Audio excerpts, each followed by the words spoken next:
3 corridas sem pontuar, um carro que mal completa a distância e um motor que, segundo os próprios engenheiros, está causando danos físicos aos pilotos. Quando a Honda fala depois de Suzuka que não veremos ganhos reais até a liberação do ADU, muita gente trata como desabafo. Não é. É um aviso. Não é falta de capacidade técnica. É bloqueio de regulamento. E quando você entende isso, a temporada da Aston Martin muda completamente de leitura.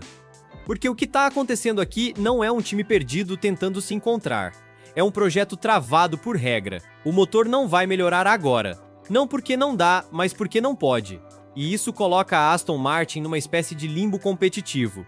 Eles sabem o problema, sabem onde mexer, mas estão proibidos de tocar naquilo que realmente resolve.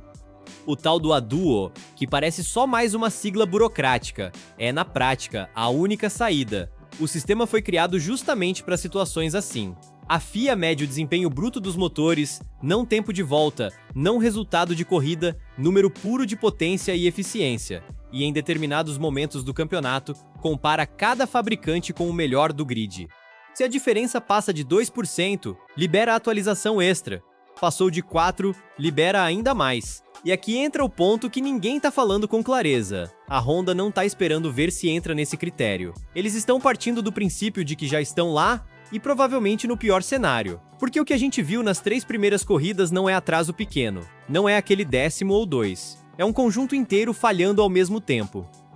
Vibração excessiva, perda de energia, desgaste interno, dificuldade de completar uma corrida inteira. Isso não é sintoma de quem tá perto. Isso é sintoma de um projeto que nasceu com limitações estruturais. E quando você junta tudo isso, começa a fazer sentido o que foi dito. Não tem correção simples, não tem ajuste fino. É mudança profunda e isso hoje tá bloqueado.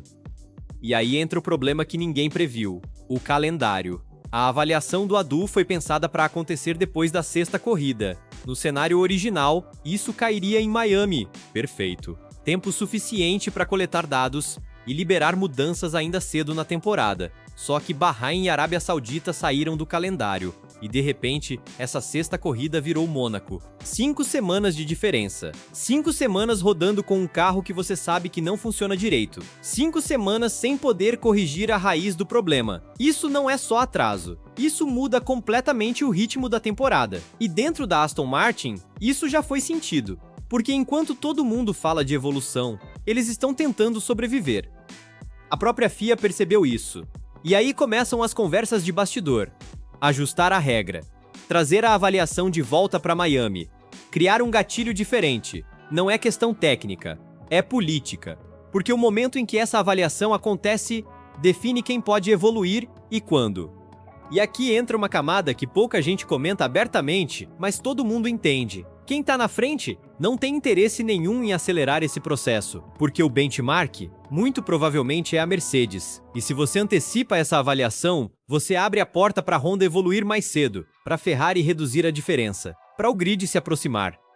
Agora imagina o contrário. Você segura isso até Mônaco, mantém a vantagem por mais tempo, controla o ritmo da temporada, não precisa nem esconder muito, só não acelerar o que já estava previsto. E existe até outra hipótese que circula no paddock, de que a própria Mercedes pode não estar usando todo o potencial disponível, justamente para não inflar demais essa diferença nos números. Nada disso é confirmado oficialmente, mas dentro da Fórmula 1, quando várias equipes começam a pensar na mesma direção, dificilmente é coincidência. E o ADU deixa de ser só uma ferramenta técnica e vira uma peça estratégica dentro do campeonato.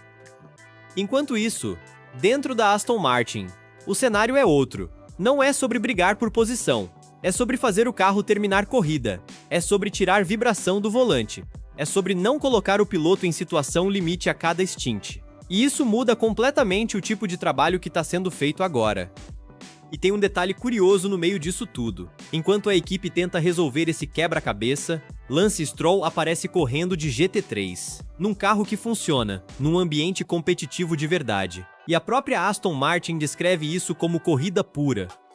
Essa escolha de palavras não é por acaso, porque quando você chama algo de corrida pura, você está indiretamente dizendo que o que acontece na Fórmula 1 nesse momento não é. E isso expõe mais do que parece, mostra frustração, mostra desconexão. mostra que o problema não é só técnico, é emocional também. Voltando para o carro, o AMR26 não é um projeto perdido, mas é um projeto atrasado. E a diferença entre essas duas coisas é enorme, porque perdido você abandona, atrasado você corre atrás. E a Honda já está fazendo isso. Existe uma nova especificação de motor em desenvolvimento, mudanças estruturais, ajustes no sistema híbrido, correções na origem da vibração.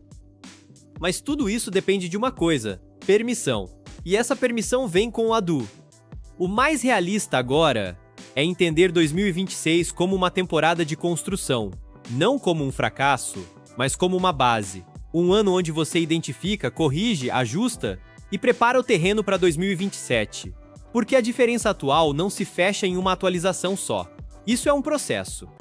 E aí Miami deixa de ser só mais uma corrida, vira um ponto de virada, não necessariamente no resultado imediato, mas na direção do projeto. Se a avaliação vier ali, se a liberação acontecer, se as atualizações entrarem no timing certo, a história começa a mudar. Se não vier, aí sim a situação complica, porque você prolonga o problema, perde mais corridas e começa a carregar um peso que não é só técnico, é psicológico também.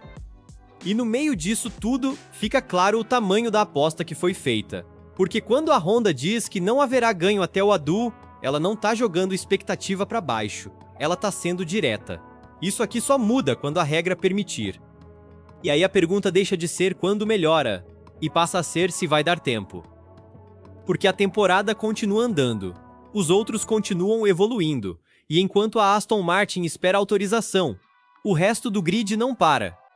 O que vai acontecer a partir de Miami não é só evolução de carro, é reposicionamento de força. E dependendo de como isso se desenrolar, a gente pode estar vendo o começo de uma recuperação ou a confirmação de que 2026 vai ser mais longa do que qualquer um imaginava. E tem um ponto que muita gente ainda não está considerando com o peso certo. Mesmo quando o ADU liberar as atualizações, isso não significa que a Aston Martin vai dar um salto imediato. Existe um intervalo entre projetar, validar e colocar essas mudanças na pista que pode consumir várias corridas. Ou seja, o problema não desaparece de um fim de semana para o outro.